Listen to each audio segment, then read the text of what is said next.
Assalamualaikum warahmatullahi wabarakatuh. Selamat bertemu kembali teman-teman guru PAI dalam rangka pengembangan keprofesian berkelanjutan guru pendidikan agama Islam. Selamat datang pada pembelajaran pedagogik 2 PPKB GPAI 2022 dengan tema konsep model pembelajaran. Sebelumnya, izinkan saya memperkenalkan diri. Saya Karina Dewi, saya seorang guru PAI di daerah Kabupaten Malang, Jawa Timur, tepatnya di SD Negeri 1 Selorejo, Kecamatan Dau. Baiklah Bapak Ibu, kali ini saya akan menyampaikan materi tentang konsep model pembelajaran yang kelak akan sangat bermanfaat bagi kehidupan pengajaran Bapak Ibu sekalian. Pertama, saya sampaikan latar belakang kegiatan kita hari ini adalah pentingnya guru meningkatkan kompetensi secara berkelanjutan sesuai dengan Permenpan RB nomor 16 tahun 2009. Yang kedua, pentingnya guru memberikan layanan terbaik kepada peserta didik agar memperoleh pembelajaran yang terbaik. Yang ketiga, pentingnya pembelajaran yang memperhatikan kebutuhan peserta didik dan perkembangan sosial serta ilmu pengetahuan dan teknologi.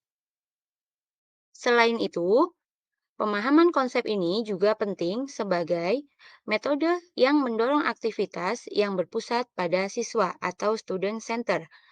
Pelaksanaan pembelajaran harus menggunakan model pembelajaran yang disesuaikan dengan karakteristik peserta didik. Selain itu, materi ini dapat digunakan oleh pendidik untuk mewujudkan suasana belajar dan proses pembelajaran agar tercapai KD yang diinginkan. Selanjutnya, untuk landasan hukum materi kegiatan kita pada hari ini adalah yang pertama, Permendikbud nomor 22 tahun 2016 tentang standar proses. Yang kedua, PP nomor 32 tahun 2013 pasal 19 ayat 1 tentang proses pembelajaran yang interaktif, inspiratif, menyenangkan, dan menantang. Yang ketiga, Peraturan Menteri Pendidikan dan Kebudayaan Republik Indonesia nomor 22 tahun 2016 tentang standar proses. Untuk tujuan dari pembelajaran hari ini, yaitu agar pendidik dapat memahami konsep model pembelajaran berdasarkan teori belajar. Yang kedua, mengetahui dan memahami rumah-rumah model pembelajaran. Yang terakhir, mampu mengaplikasikannya dalam setiap kegiatan pembelajaran. Nah, Bapak Ibu, pada akhir kegiatan, Bapak Ibu sekalian akan diberikan beberapa lembar kerja untuk mengetahui seberapa dalam Anda semua memahami materi kita hari ini. Untuk LK-nya akan terbagi atas 3 tahap. Tahap 1 yaitu identitas macam-macam model pembelajaran. Tahap 2, rencana kegiatan pembelajaran. Dan tahap 3, penilaian materi konsep model pembelajaran setelah sesi diskusi kita nanti.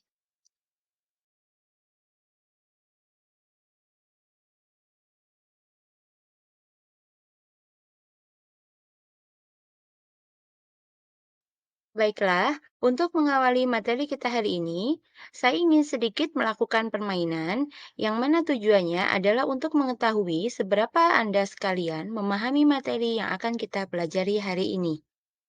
Untuk itu, silahkan Bapak Ibu klik link yang saya share ini atau mungkin bagi yang memiliki application barcode scan bisa melakukan scan barcode di layar yang saya tampilkan. Bagaimana Bapak Ibu? Berapa orang yang sudah menjawab dengan benar? Mohon untuk Bapak Ibu, setelah selesai melakukan permainan tersebut, bisa di-screenshot dan kemudian dikirimkan ke link yang sudah saya share. Baiklah, Bapak Ibu, mari kita belajar bersama tentang apa itu konsep pembelajaran. Apa saja macam teori belajar yang harus kita pahami dan model-model pembelajaran yang dapat kita kembangkan.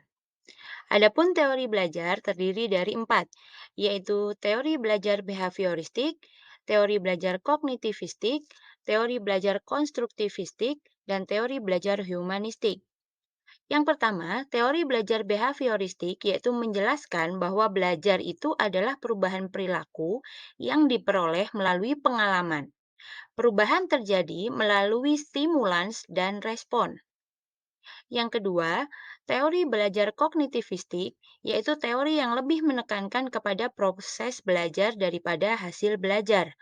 Bagi yang menganut aliran kognitivistik, belajar tidak hanya melibatkan hubungan antara stimulus dan respon. Lebih dari itu, belajar adalah melibatkan proses berpikir yang sangat kompleks.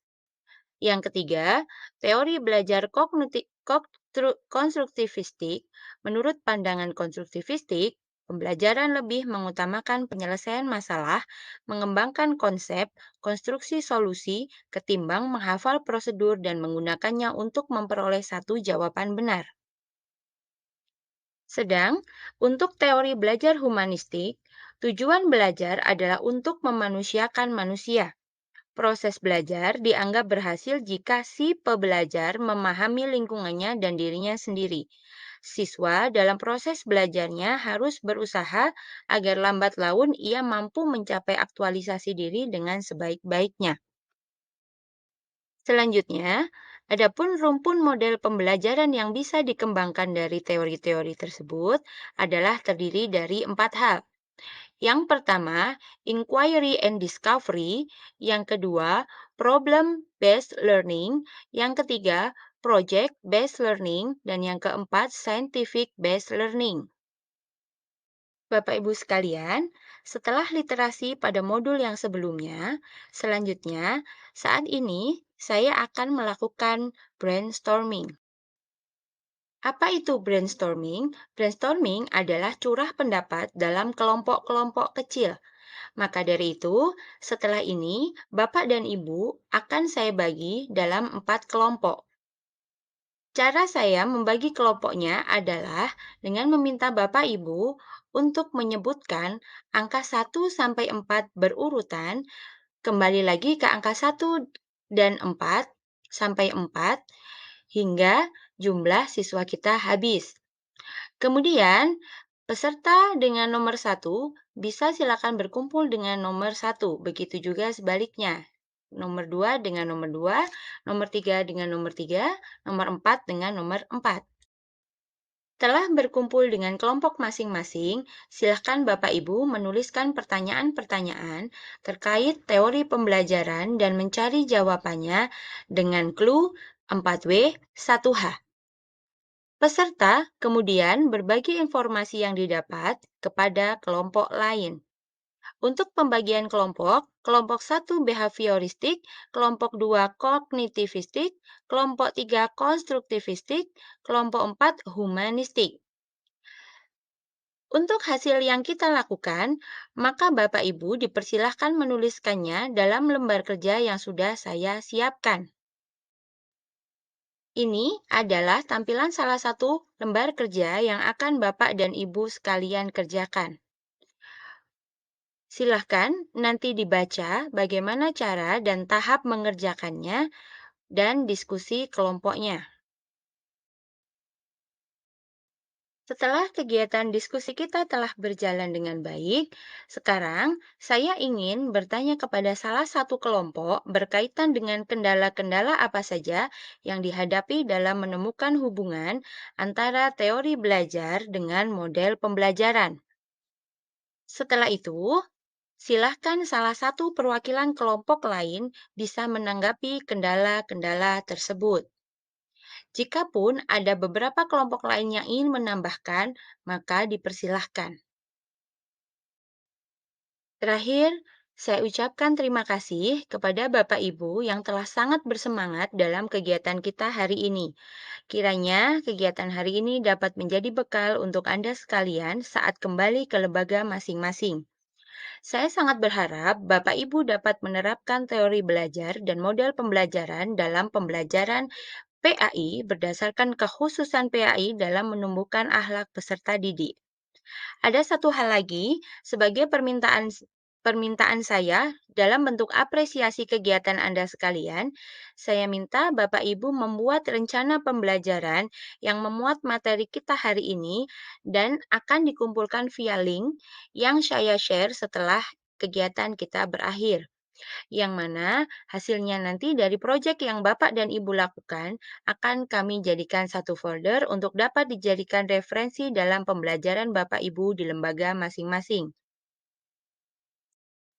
Bapak Ibu guru yang hebat, sebagai penutup, izinkan saya menyampaikan sebuah pantun.